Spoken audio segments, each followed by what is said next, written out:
Oke, Assalamualaikum warahmatullahi wabarakatuh. Bertemu lagi dalam pembelajaran online PJOK kelas 12 SMA Pasundan 3 Bandung. Kali ini Bapak akan menyampaikan mengenai materi tentang pendidikan kesehatan, khususnya tentang menganalisis dampak serta penanggulangan penyakit menular seksual. Tapi sebelum ke materi, seperti biasa jangan lupa like, share, komen, dan subscribe channel YouTube Yudit Yasniar. Oke, Bapak harap dalam kondisi pandemi saat ini, kalian semoga semua dalam keadaan sehat, dalam keadaan bugar, sehingga tidak akan mudah terserang penyakit, apalagi virus yang sedang ramai saat ini, yaitu COVID-19. Oke, materi pembahasan kali ini akan membahas mengenai apa itu penyakit menular seksual, kemudian jenis-jenis penyakit menular seksual, penyebabnya dari apa, kemudian dampaknya bagi kesehatan apa, bagi mental apa, bagi psikologis juga apa, kemudian menganalisis langkah perlindungan dari penyakit menular seksual terhadap diri sendiri, terhadap orang lain, terutama keluarga dan masyarakat. Dan yang ketiga adalah ada tugas siswa di akhir mengenai penyakit menular seksual. Oke, sebelum kita membahas apa itu penyakit menular seksual, kita lihat dulu data di sini. Jadi menurut WHO atau Organisasi Kesehatan Dunia menyatakan bahwa orang yang hidup dengan HIV pada tahun 2019 paling tertinggi itu ada di Afrika sekitar 25,7 juta. Kemudian berikutnya ada di Amerika yang ditandai dengan warna ungu sekitar 3,7 juta, warna merah Southeast Asia sekitar 3,7 juta juga, kemudian warna jingga 2,5 juta dari benua Eropa, kemudian 1,9 yang ditandai dengan warna biru Western Pacific, dan sisanya dari Eastern Mediterranean. Jadi kesimpulan secara global epidemik HIV ini pada tahun 2019 menurut WHO terdapat 38 juta orang yang hidup dengan HIV. Kemudian kasus baru yang ditemukan sekitar 1,7 juta dan orang yang meninggal akibat HIV pada tahun 2019 sekitar 690.000 jiwa. Nah, berikutnya orang dewasa yang hidup dengan HIV pada tahun 2019 terdiri dari 36,2 juta, kemudian kasus barunya sekitar 1,5 juta, dan orang dewasa meninggal akibat HIV pada tahun 2019 sekitar 600.000. Nah, selanjutnya untuk perempuan dewasa sekitar 19,2 juta, kemudian kasus terbarunya 790.000 dan yang meninggal sekitar 300.000. Kemudian laki-laki dewasa sekitar 17,0 juta orang yang hidup dengan HIV, kemudian 870.000 kasus baru dan 390.000 meninggal karena HIV. Nah, ada yang menarik juga di sini bahwa di dunia pada tahun 2019 ada sekitar 1,8 juta anak-anak di bawah usia 15 tahun yang menderita HIV, kemudian kasus terbarunya sekitar 150.000 dan anak yang meninggal karena HIV terdapat 95.000.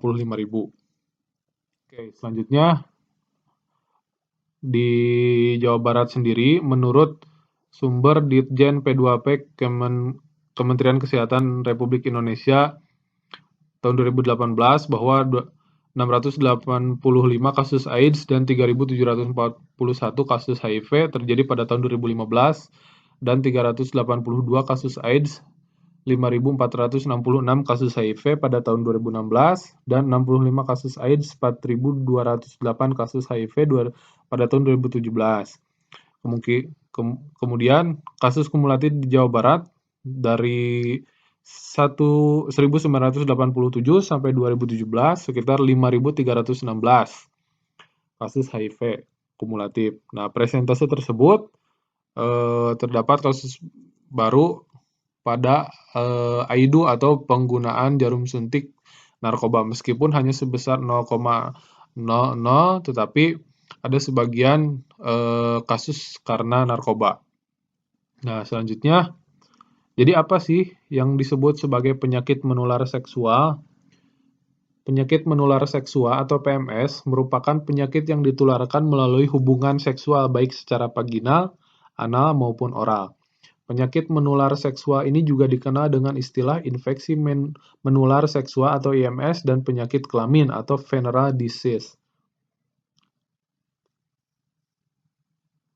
Nah, jadi penyakit ini merupakan infeksi yang dapat menular dari satu orang ke orang lain melalui kontak seksual. Hampir seluruh penyakit ini dapat diobati, namun penyakit menular seksual ini yang mudah diobati seperti gonore telah menjadi resisten terhadap berbagai antibiotik generasi lama.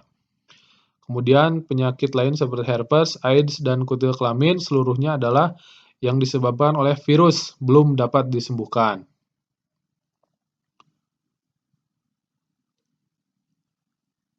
Beberapa infeksi tersebut sangat tidak mengenakan, sementara yang lainnya bahkan sangat berbahaya hingga dapat mematikan. Nah, kemudian penyebab penyakit menular seksual diakibatkan oleh bakteri, virus, jamur, atau parasit, terutama yang ditularkan melalui kontak hubungan seksual. Jadi, kontak hubungan seksual ini memberikan kontribusi yang sangat banyak terhadap penularan penyakit menular seksual. Jadi, penting sekali untuk diperhatikan bahwa kontak seksual di sini tidak hanya hubungan seksual melalui alat kelamin. Sebetulnya tidak ada kontak seksual yang dapat benar-benar disebut sebagai seks aman. Satu-satunya yang disebut seks aman adalah abstinensia, yaitu tidak melakukan hubungan seksual di luar pernikahan.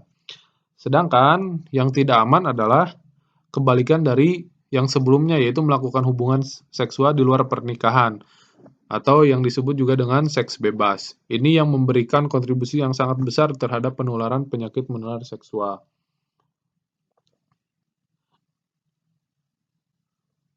Nah, hubungan seks dalam konteks hubungan monogami di mana kedua individu bebas dari PMS juga dianggap aman.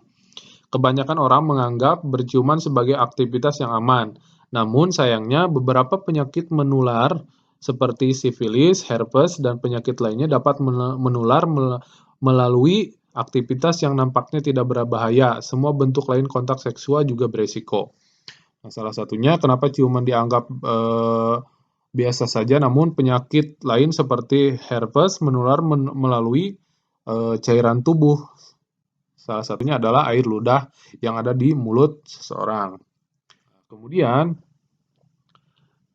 beberapa penyakit menular seksual. Yang pertama adalah chlamydia, merupakan penyakit menular seksual yang paling umum dapat disembuhkan. Namun chlamydia sangat berbahaya dan biasanya tidak menunjukkan gejala. 75% dari perempuan dan 25% dari pria terinfeksi tidak menunjukkan gejala sama sekali.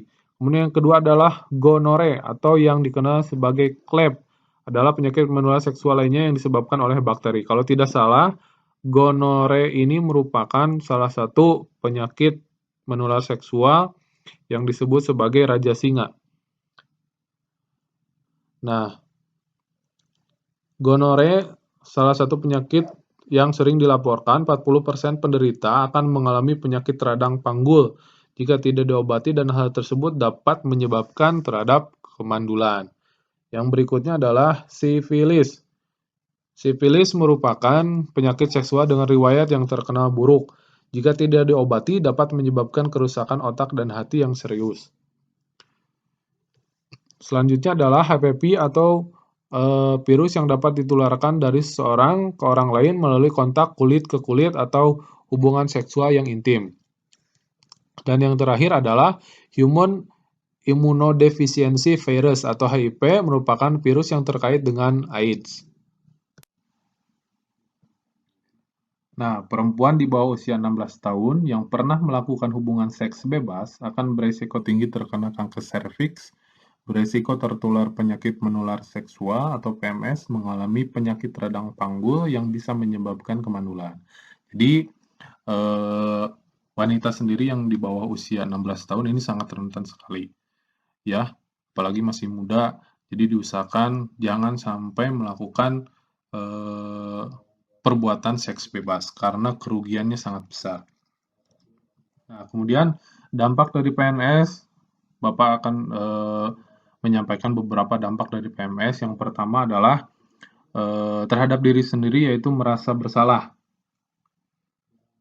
Kemudian marah, sedih, menyesal, malu, kesepian, tidak punya bantuan, bingung, stres, benci terhadap diri sendiri, kemudian takut tidak jelas, insomnia atau sulit tidur, kehilangan bisa memaafkan diri sendiri, mimpi buruk, hingga melemahkan fungsi organ dan kesehatan mental.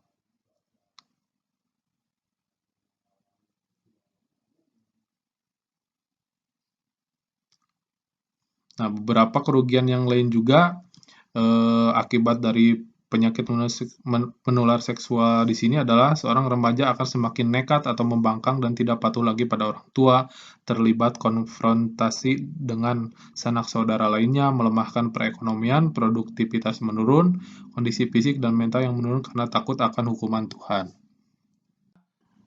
Langkah pencegahan penyakit menular seksual atau PMS. Yang pertama terhadap diri sendiri. Yang harus kalian lakukan adalah memastikan jarum suntik yang steril. Maksudnya di sini adalah ketika kita butuh untuk disuntik atau menerima donor darah, pastikan bahwa jarum yang digunakan oleh dari palang PMI itu bersih dan steril. Pencegahan penyakit menular seksual bisa dihindari dengan menghindari jarum suntik yang bersih dan steril.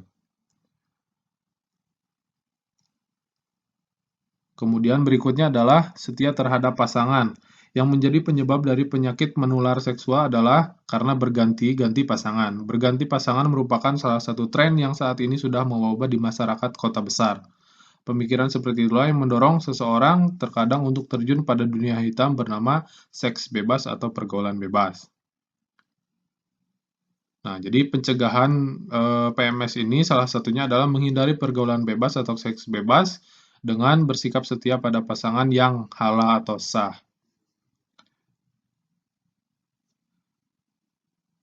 Jadi ketika kalian ingin melakukan, apabila ada hasrat ingin melakukan pergaulan bebas, ingatlah akan dampak yang akan diterima ketika keinginan untuk melakukan penyimpangan tersebut. Itu. Berikutnya adalah menjaga kesehatan reproduksi.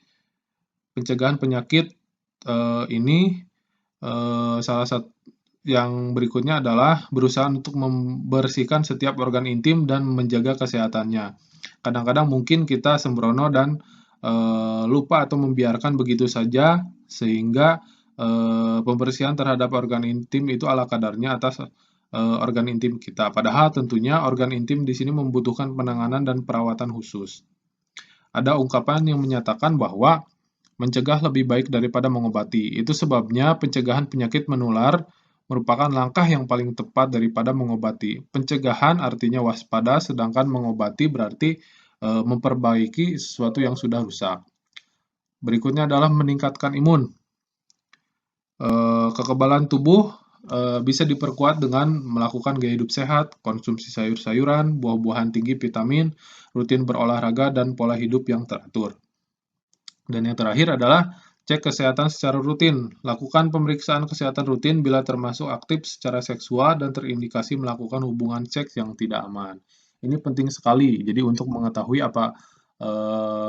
apakah dari perbuatan yang pernah kita lakukan atau maksudnya termasuk aktif secara seksual dan terindikasi melakukan hubungan seks tidak aman, kita terkontaminasi atau tidak.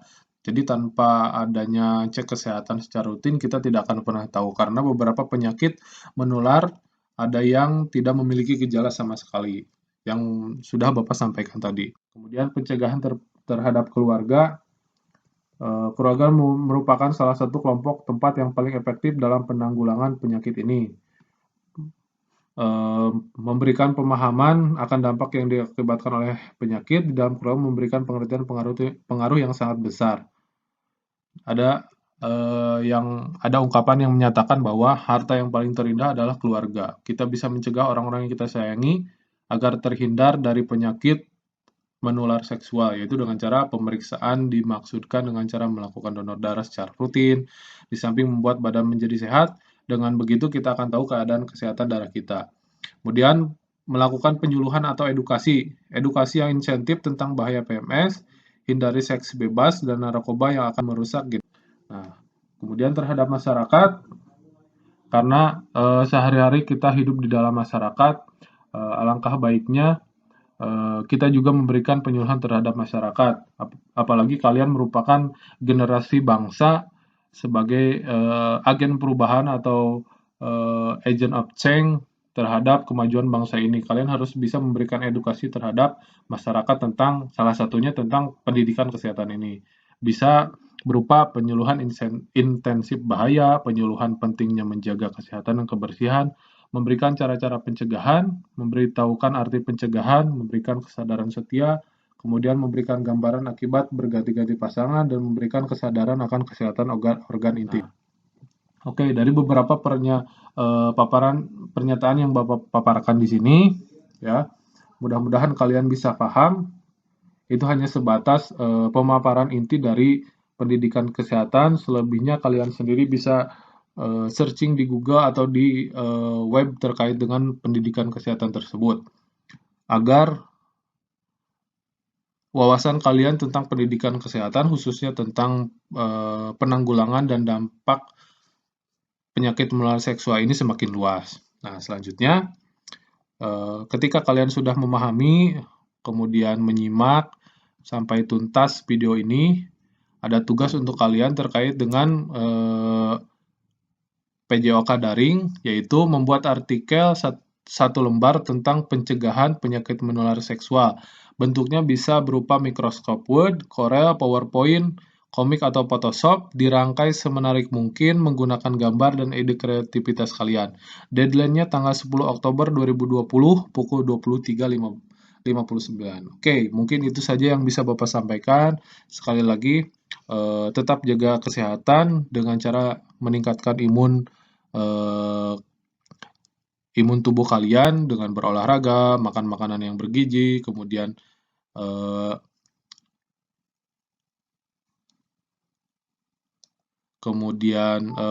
makan makanan sehat. Selain itu, jangan lupa juga harus selalu bahagia. Mudah-mudahan dengan usaha tersebut bisa meningkatkan imun tubuh kalian.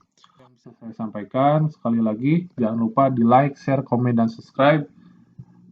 Mudah-mudahan kedepannya kita bisa berbagi ilmu tentang pendidikan kesehatan yang lain. Assalamualaikum warahmatullahi wabarakatuh.